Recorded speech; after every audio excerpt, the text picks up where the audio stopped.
Hello again, and welcome back to another episode of Connecting Through Stories from New Hampshire Humanities. For detailed lesson plans and activities to go along with this next book, please click the link in the description below. This month, I've chosen for you the story, A Different Pond, written by Bao Phi and illustrated by Thi Bui. Here are some questions for you to consider as you read or listen to the story. What is the role of our family? How does culture impact our lives? And finally, does war impact our identity? Why or why not? A Different Pond, written by Bao Phi and illustrated by Thi Bui. Dad wakes me quietly so Mom can keep sleeping. It will be hours before the sun comes up. In the kitchen, the bare bulb is burning.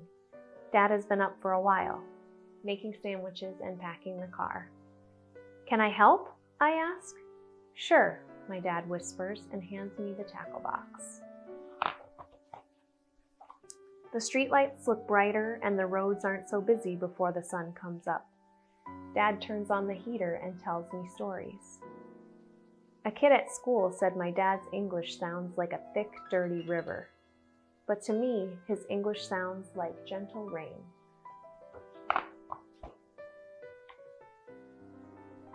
We stop at the bait store on Lake Street. It always seems to be open. You're here early today, the bait man says. I got a second job, my dad explains. I have to work this morning. On a Saturday? The bait man asks.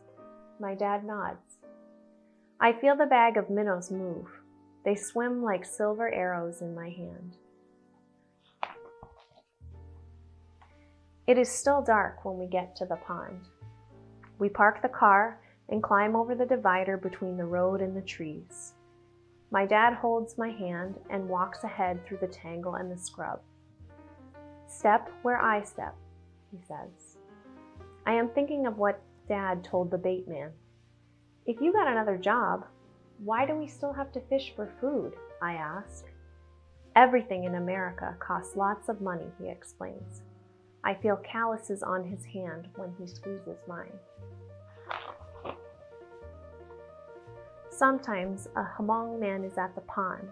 He speaks English like my dad and likes to tell funny jokes. Sometimes there is a black man there too. He shows me his colorful lure collection. This time, it is just me and my dad. It is a little bit cold. I rub my hands together, yawn, and look up to see faint stars like freckles. As Dad sets up in the clearing, I gather small thin twigs for a fire. They need to be dry and clean. I count 1, 2, 3, 4, 5, 6, 7, 8, 9, 10, and then 10 more for later. I put some rocks in a circle and set up the twigs. Like a volcano, Dad reminds me.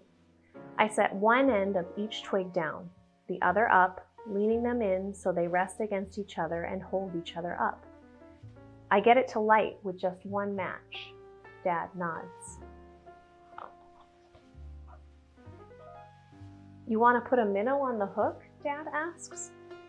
I want to help, but I shake my head no. I don't want to hurt that little fish, even if I know it's about to be eaten by a bigger one. My dad smiles. He isn't upset with me. Dad hands me a sandwich, cold bologna between 2 pieces of bread.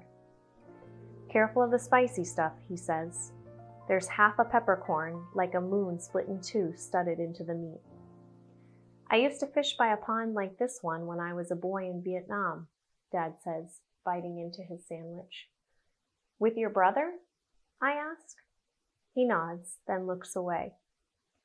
Dad tells me about the war, but only sometimes. He and his brother fought side by side. One day, his brother didn't come home. The bobber dips in the dark and Dad pulls. "Got one," he says, almost shouting. "A crappie, and soon another." "Can I help?" I ask. He nods. I use 2 hands to help guide the fish into the bucket. The fish feels slimy and rough at the same time. Dad laughs at the funny face I make. Dad smiles, his teeth broken and white in the dark, because we have a few fish and he knows we will eat tonight. Time to go home. Dad must get ready for work. He washes his hands with a small nub of green and white soap. Then I do the same. I look at the trees as we walk back to the car. I wonder what the trees look like at that other pond in the country my dad comes from. By the time we get home, the starlight coming through the windows is just a faint tint, blue and gray instead of gold. At home, Mom looks tired, but she smiles at the fish in the big white bucket. My dad changes his clothes and gets ready to go to work. He pats me on the back and says to Mom, "Our boy did a good job with the fire today." "You learn so quickly," Mom says. Then she asks me to help with the fish before she has to go to work too. I'm sad that she and my dad must leave, but not too sad. I know that later on they will both come home. "Look after your baby brother," Mom reminds my brothers and sisters. She means me. Then she gets on her bike and goes to work. I am not a baby, I think to myself. I helped catch dinner. Tonight, when we are all home, Dad will put rice in the cooker and Mom will fry the fish on both sides until they are crispy. I will bring out the jar of fish sauce that has flecks of chili pepper and carrots floating on top. At the table, my brothers and sisters will tell funny stories. Mom will ask about their homework. Dad will nod and smile and eat with his eyes half closed. "Good fish," he will say to me. And I will smile and nod. And later, when we sleep, we will dream of fish in faraway ponds.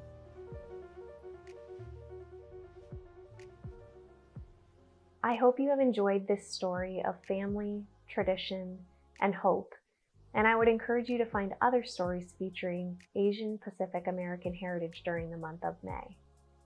As always, we'd love for you to join the conversation by commenting below, and if you're able, please consider donating to the Connections program at New Hampshire Humanities so we can continue this work across the state. Until next month, see you later.